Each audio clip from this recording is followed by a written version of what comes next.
Drink in some men is a beautiful thing. Sweet Eamon Dolan finds courage to sing. Shy William Thomas will realize he's handsome, but Frank holds them prisoner without any ransom. Who were you talking to? What was his name? Do you take me for daft? Every night was the same. Her mother would wash while she dried the dishes. Frankie would pace the room angry, suspicious. Occasionally, some glass or plate would be broken. Those were the lucky nights, crockery as token. Some mornings her mother used powder for masking a shiner, but soon all the girls just stopped asking. The threats go for hours.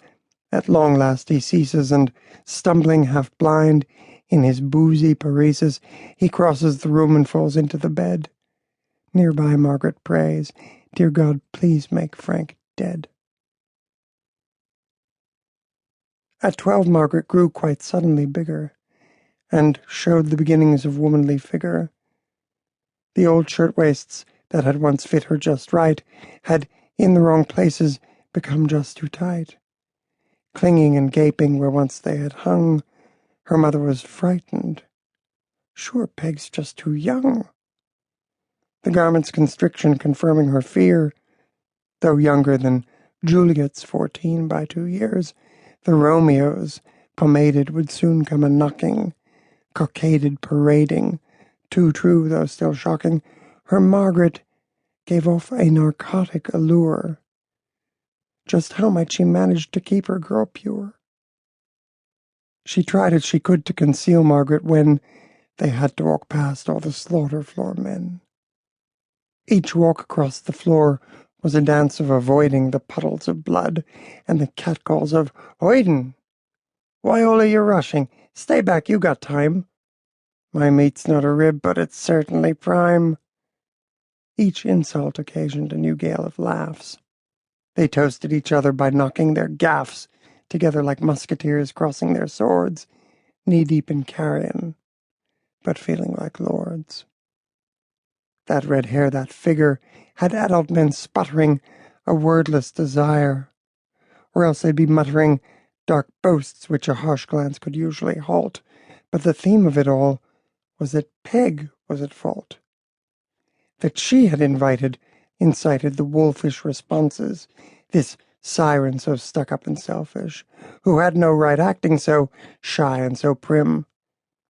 You'd think she had diamonds all up in that quim.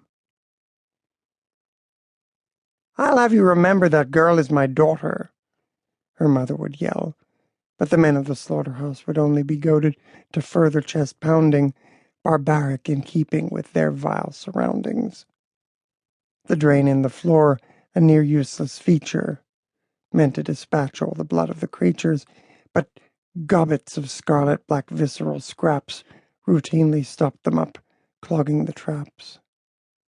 Above them, hog carcasses splayed open, red, like empty, ribbed meat overcoats, overhead.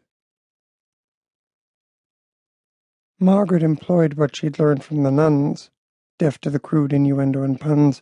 Her eyes she kept focus upon the far door, through which she could exit the abattoir floor.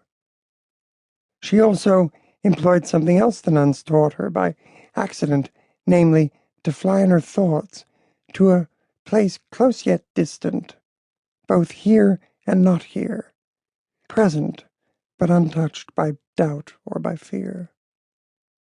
For instance, she mused on the linguistic feat that gave creatures names quite apart from their meat. One didn't eat pig, as one didn't count muttons when going to sleep. Margaret thought of the buttons from bone on her shirtwaist, her boots' good strong laces of rawhide, and then Margaret pictured the faces that daily she saw on the thousands of creatures, their snouts notwithstanding, how human the features. And thinking about the brown eyes of the cattle, she got through the door.